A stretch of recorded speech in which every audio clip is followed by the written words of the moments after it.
Баспаналы болу енді әркімге қол жетімді болмақ. Президент қабылдаған жаңа заң барлық азаматтардың мүмкіндіктерін теңестіріп отыр. Бұған дейін үй кезегіне тұру кез келгеннің оң жамбасына келе бермейтін. Сонымен жаңашылдықтың басты талабы қандай? Бастама қашан іске қосылады? Өзгерістердің жайын әріптесім Алмагүл Тастанова айтып береді.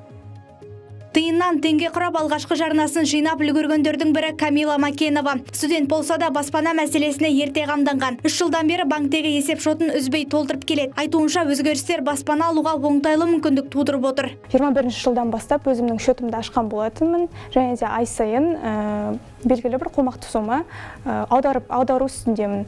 Және де осы уақытқа дейін бізде Қазақстанда мүгедектерге, көпбалалы отбасыларға осындай әртүрлі жобалар, жеңілдіктер жасалған болатын. Бірақ осы жылдан бастап, яғни осы президенттің заңына сәйкес біз ешқандай топшаға жатпасақ та өзіміздің осы жобаға, яғни кезекке өтініш бере аламыз.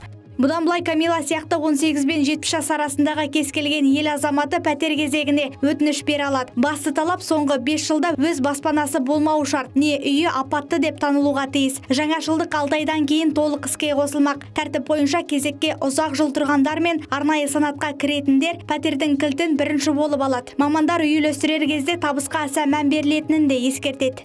Табысы жоғары адам болатын болса, ол кезде айтады, бүгінгі таңда сен мысалы 9% беріп жатқан Наурыз бағдарламасымен өтуіңіз керек деп айтады.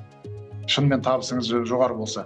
Егер табысыңыз одан төмендеу болса, ол кезде 2% болмаса 5% несиені алыңыз отбасы беріп жатқан мемлекеттік бағдарлама аясында. Жаңағыдай ең одан төмен болса, ол кезде арендаға барыңыз, болмаса өзіңіз жалдап тұрып жатқан үйіңіздің 50%-ын субсидиялауға соған жүгініңіз.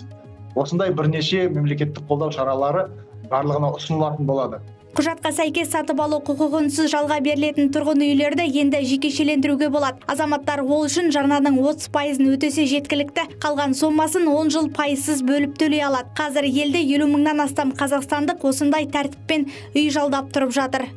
Осы жекешелендіру кезінде 11 санатқа жататын азаматтар осы тұрғын үйлерін тегін жекешелендіре алады.